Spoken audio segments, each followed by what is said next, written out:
네, 다니엘 두 번째 시간입니다. 우리 지난 시간에는 다니엘이 정한 뜻에 대한 말씀을 함께 나누었고요. 오늘은 꿈을 해석하는 다니엘에 대한 말씀 함께 나누려고 합니다. 자, 먼저 주의사항을 전해드립니다. 오늘 말씀은 초반부터 고도의 집중을 필요로 합니다. 2장 전체의 내용을 잘 알아야 오늘 말씀을 더 잘 이해할 수 있거든요. 제가 최대한 지루하지 않게 오늘 본문 2장의 내용을 잘 설명해 보려고 애를 쓸 테니까 여러분들도 힘을 내주시기를 바랍니다. 2장의 말씀은 이렇게 시작합니다. 우리 1절의 말씀 같이 한번 읽어볼까요? 1절 화면을 보시고 함께 읽습니다. 시작. 느부갓네살이 다스린 지 2년이 되는 해에 느부갓네살이 꿈을 꾸고 그로 말미암아 마음이 번민하여 잠을 이루지 못한지라. 자, 이 바벨론의 느부갓네살이 이제 왕으로 다스린 지 2년째 되던 해에 왕이 꿈을 하나 꾸었습니다. 자, 그런데 그 꿈의 내용이 굉장히 뭔가 기분이 나쁘고 불길했던 것 같아요.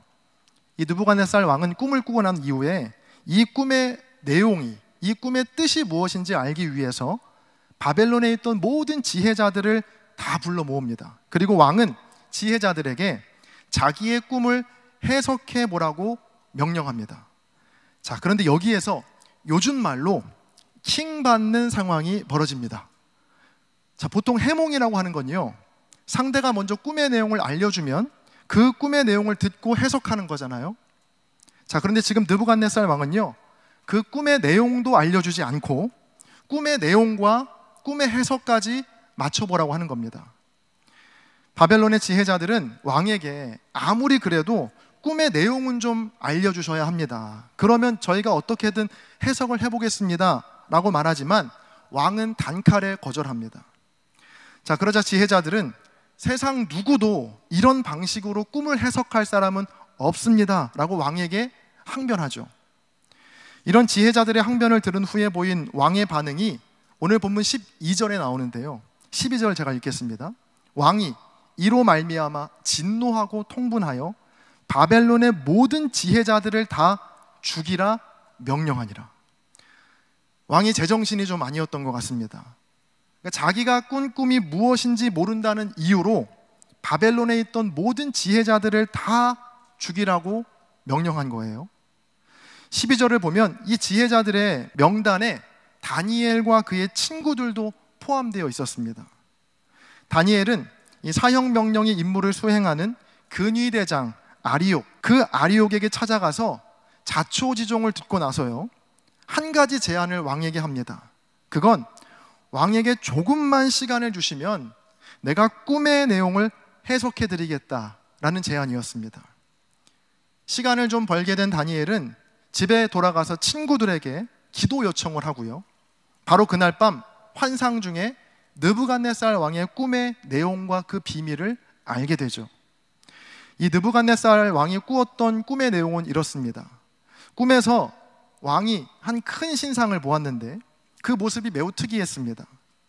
머리는 순금으로 되어 있고 가슴과 두 팔은 은으로 되어 있고 배와 넓적다리는 노스로 되어 있고 종아리는 쇠로, 또 발은 쇠와 진흙이 섞여 있는 신상이었죠.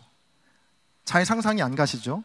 그래서 사진을 준비했습니다. 대충 이런 모양. 자, 이렇게 거대한 신상이 서 있는데 이제 어디선가 난데없이 돌 하나가 날아와서 그 신상을 완전히 부서뜨립니다. 이것도 사진으로 준비했습니다. 자, 날아온 돌이 이 거대한 신상을 완전히 부숴버리고 그 돌이 태산을 이루어 온 땅에 가득했다라는 꿈의 내용입니다. 자, 그 꿈에 대한 해석은 이랬습니다. 이 순금으로 된 머리는 느부갓네살 왕을 뜻하고요, 이제 은으로 된 가슴, 노스로 된 배, 쇠로 된 종아리 등은 느부갓네살에 이어서 힘을 갖게 될 나라들을 상징합니다.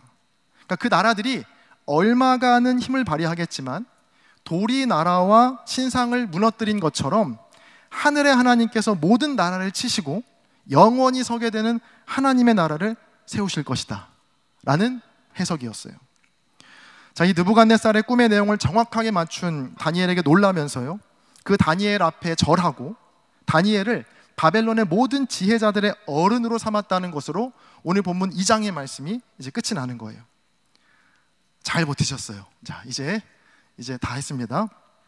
제가 오늘 설교의 제목을 뭐라고 정했냐면 손대지 아니한 돌이라고 정했는데, 이 손대지 아니한 돌은 느부갓네살의 꿈에서 그 거대한 신상을 무너뜨린 하나님께서 보내신 돌을 말합니다. 오늘 본문 45절을 같이 한번 읽어보겠습니다. 함께 읽습니다. 시작. 손대지 아니한 돌이 산에서 나와서 쇠와 놋과 진흙과 은과 구물 부서뜨린 것을 왕께서 보신 것은 크신 하나님이 장래일을 왕께 알게 하신 것이라. 이 꿈은 참되고 이 해석은 확실하니이다 하니. 자, 이 손대지 아니한 돌은 사람의 손이 타지 않은 투박하고 거친 돌을 말합니다. 자, 정교하게 다듬은 돌이 아니라는 말이에요. 이 손대지 아니한 돌을 보는 순간 다니엘은 즉각 하나님을 떠올렸을 거예요. 왜냐하면 구약성경 출애굽기 20장 25절에 보면 하나님께서 모세에게 여호와의 제단을 만들 때 사용할 돌에 대해서 말씀하시는 장면이 나오는데, 잘 들어보세요. 이 말씀입니다. 내가 내게 돌로 제단을 쌓거든 다듬은 돌로 쌓지 말라. 내가 정으로 그것을 쪼면 부정하게 함이니라. 다음으로 신명기 27장 5절과 6절의 말씀도 보세요. 또 거기서 내 하나님 여호와를 위하여 제단 곧 돌단을 쌓되 그것의 쇠 연장을 대지 말지니라. 너는 다듬지 않은 돌로 내 하나님 여호와의 제단을 쌓고 그 위에 내 하나님 여호와께 번제를 드릴 것이다. 하나님께서는 모세에게 하나님을 예배할 제단을 쌓을 때 다듬지 않은 돌로 쌓으라고 말씀하시죠. 손대지 아니한 돌, 즉 다듬지 않은 돌로 반드시 제단을 쌓아야 한다라고 말씀하십니다. 여러분, 출애굽기서와 신명기서 그리고 오늘 말씀을 통해서 분명히 깨닫게 되는 사실이 있습니다. 자, 그건 하나님의 일은 잘 다듬은 돌로 이루어지는 게 아니다라는 사실입니다. 오늘 왕의 꿈을 통해서도 분명히 알려주시죠. 정말 정교하게 다듬은 순금과 은 그리고 쇠와 놋을 한순간에 무너뜨리는 것은 바로 손대지 아니한 돌이었습니다. 이 순금에 비하면 이 돌이 얼마나 투박하고 또 하찮아 보입니까? 더군다나 다듬은 돌도 아니고요, 사람의 손이 닿지 않은 손대지 않은 돌입니다. 자, 그런데 하나님은 그 손대지 아니한 돌로 놀라운 일을 행하신다는 것이죠. 오늘 본문에 나오는 다니엘이 여러분 바로 그 일의 증인이었습니다. 오늘 말씀을 다시 여러분들이 집에 가셔서 다시 읽어보시면 이 다니엘의 모든 상황이 손대지 아니한 돌과 꼭 같다라는 사실 발견하실 겁니다. 먼저 오늘 본문의 배경이요, 언제인지를 보세요. 2장 1절입니다. 느부갓네살이 다스린 지 2년이 되는 해에 벌어진 일입니다. 자, 지난 다니엘서 1장을 떠올려 보시면 다니엘이 바벨론의 포로로 끌려온 때는 느부갓네살이 다스린 첫 해입니다. 그리고 그때부터 다니엘은 바벨론의 지혜자가 되기 위한 훈련을 받았다라고 말씀드렸죠. 그런데 그 훈련의 기간이 몇 년이었는지 아세요? 총 3년이었습니다. 자, 그런데 오늘 2장의 배경은 아직 그 3년의 교육이 채 이루어지지 않은 2년째 되던 해에 벌어진 일이라는 겁니다. 그러니까 지금 다니엘은요, 아직 준비가 덜 된 겁니다. 지혜자로서 왕 앞에 서기에는 기본적인 자격도 갖추지 않은 겁니다. 대개 이런 경우라면 몸을 사리고 후일을 도모하죠. 아니면 스스로에게 내가 지금 바벨론 왕 앞에 설 수 없는 이유들을 찾고 합리화하기 쉽습니다.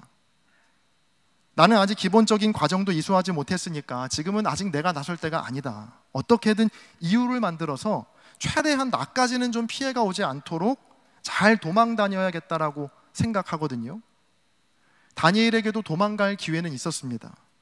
13절을 보면 다른 지혜자들은 꼼짝없이 죽게 되었고 다니엘과 친구들은 이제 막 죽이려고 찾기 시작한 상황이었거든요. 그러니까 일단 다른 지혜자들이 어떻게 처리되는지를 보면서 상황이 어떻게 달라지는지 살펴보는 것이 훨씬 더 다니엘에게는 안전한 선택지였습니다. 최대한 시간을 끌고 숨어야 하는 그때에 다니엘은 너무나 어리석게도 사형 집행자였던 근위대장 아리옥에게 찾아가서 이야기를 건네는 겁니다.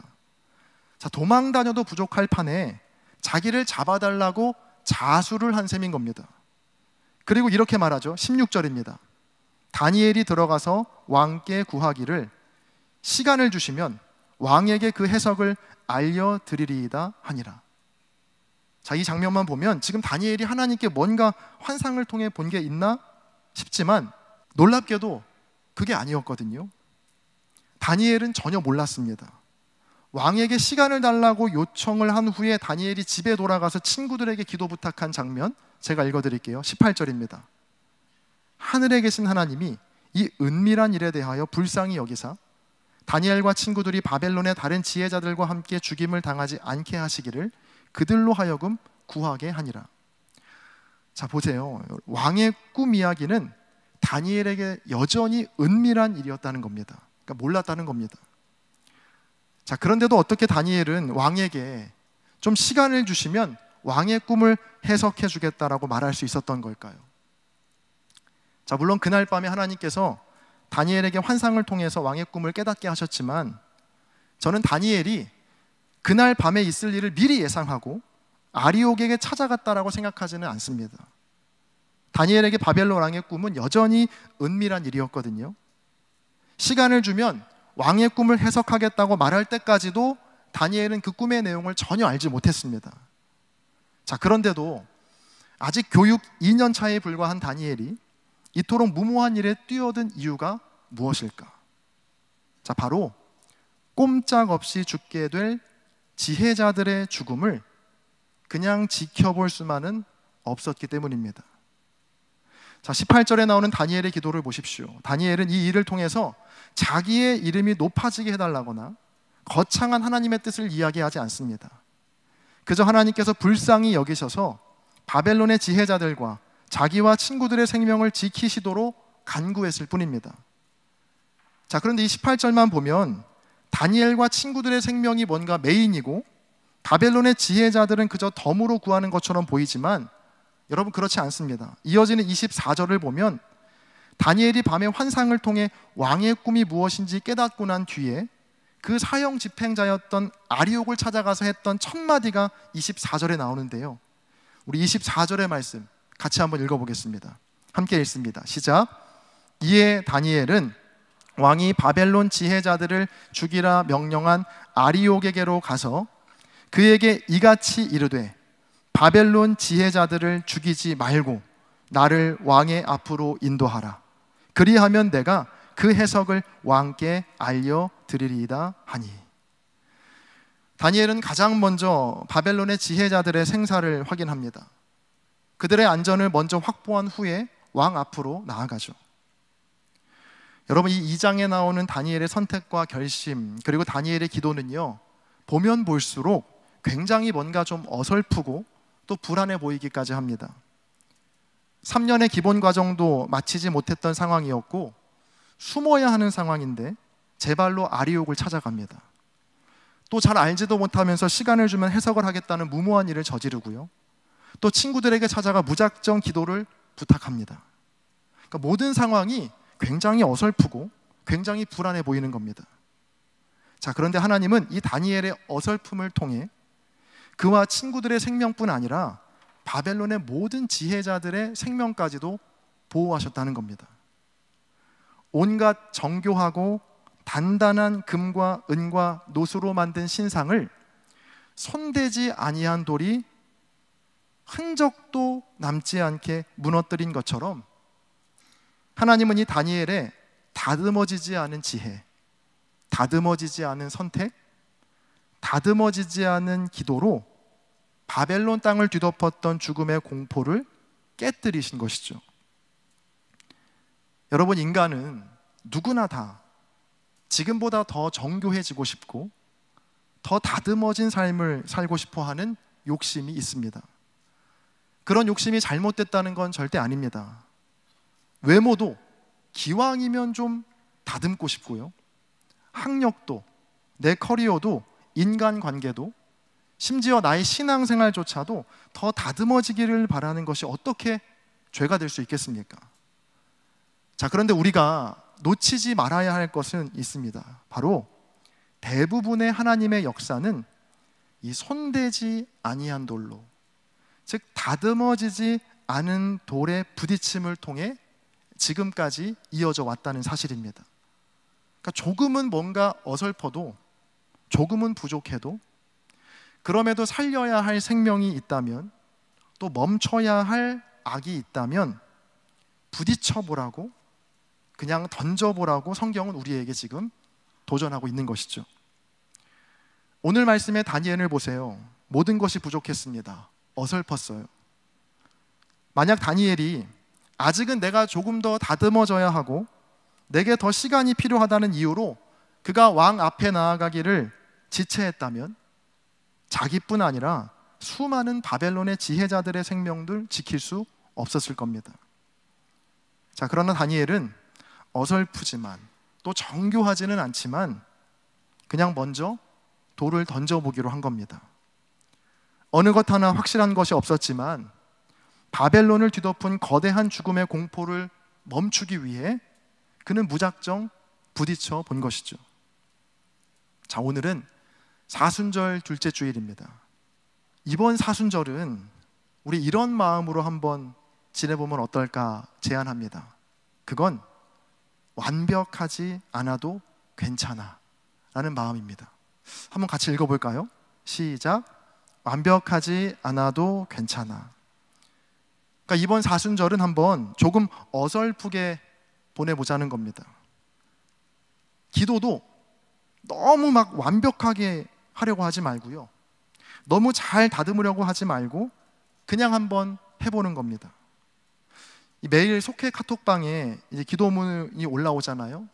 그 기도문을 확인하면 그 확인한 즉시 그 자리에서 그냥 그 기도문을 읽으며 기도하는 겁니다. 지금은 내가 좀 마음의 여유가 없고 바쁘고 정신 없으니까 집에 가서 좀 제대로 내 방에서 촛불도 켜고 뭔가 마음 정결하게 해서 전심으로 기도해야지 하면서 다음으로 미루는 것이 아니라 그냥 즉시 그 자리에서 해보는 겁니다. 또 내가 도와야 할 사람, 아니면 끊어내야 할 죄나 악이 나의 눈에 보이고 내 마음에 걸린다면 한번 그냥 해보는 겁니다. 내가 어떻게 도울 수 있을까? 내가 어떻게 끊어낼 수 있을까? 머리를 짜내면서 계획을 막 세우기보다는 조금은 거칠어도 지금 내가 할 수 있는 걸 시작해 보자는 것이죠. 자, 그리고 대상을 한정 짓지 않았으면 좋겠어요. 오늘 본문에 이 다니엘이 구하려고 했던 사람도요, 유대의 지혜자들이 아니라 유대의 원수였던 바벨론의 지혜자들이었다라는 것을 여러분 기억하셔야 합니다. 다니엘은 바로 그들을 위해서도 기도하고 행동했습니다. 그래서 내가 선을 행해야 할 사람도요, 내 주변 사람, 우리 집, 우리 회사, 우리 팀, 우리 동아리, 우리 속회를 넘어서 내가 섬겨야 할, 내가 구해야 할 나의 바벨론의 지혜자들은 누구인지도 한번 돌아보시기를 바랍니다. 그리고 그들을 위해서 어설프게라도 무언가 하나라도 좀 시도해보는 이 사순절이 되면 좋겠습니다. 그런데 단 조건이 하나 있습니다. 바로 손대지 아니한 돌을 통해 큰 일을 행하시는 하나님을 향한 신뢰, 그것이 단 한 가지 조건입니다.